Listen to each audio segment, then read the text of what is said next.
Bonjour à tous. Toujours à partir du manuel de bioéthique de Mgr Elios Grécia, je vous partage quelques informations sur le développement de la bioéthique durant ces dernières années. The National Reference Center of Bioethics Literature recueille les plus importantes publications de la zone anglo-américaine. Dans cette zone culturelle, grâce aux travaux de T.L. Beauchamp et J.F. Childress, la doctrine bioéthique américaine contenue dans le célèbre ouvrage Principles of Ethics prend forme.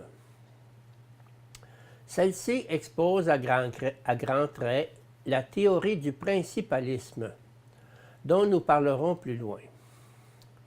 E.D. Pellegrino est un autre penseur que nous pouvons compter parmi les pères de la bioéthique.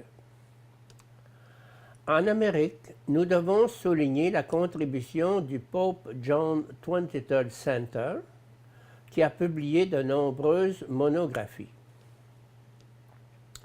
Dans le monde européen, nous signalons l'ouvrage d'un Allemand, résidant et œuvrant cependant en Palestine et en Amérique du Nord, qui a contribué substantiellement au débat bioéthique.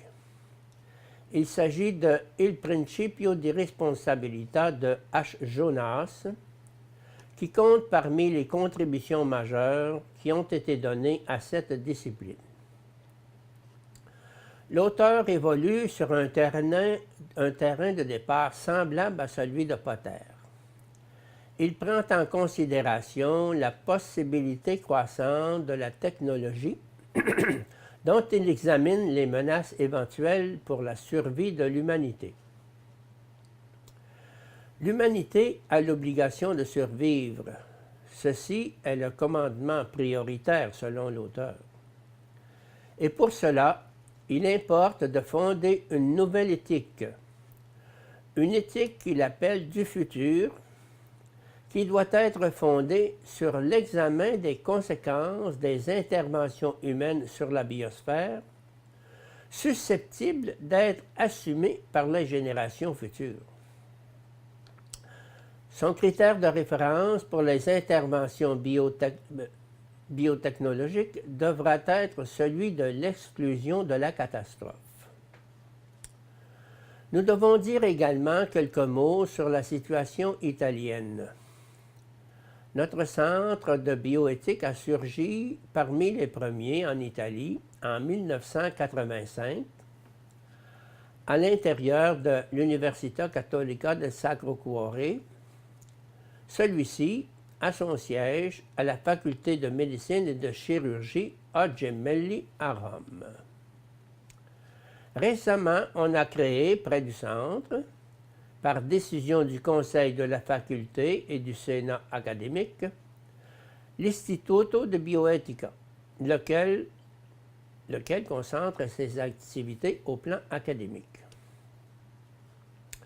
L'organe officiel du centre est la revue Medicina e Morale, qui publie bimestriellement des articles, des notes, des commentaires et des recensions bibliographiques sur les divers aspects de la bioéthique, la déontologie et la morale médicale. L'activité principale du centre et de l'Institut de bioéthique de l'Université catholique est attestée par la publication de ce manuel et aussi par l'édition de 2 collections qui totalisent des dizaines de volumes.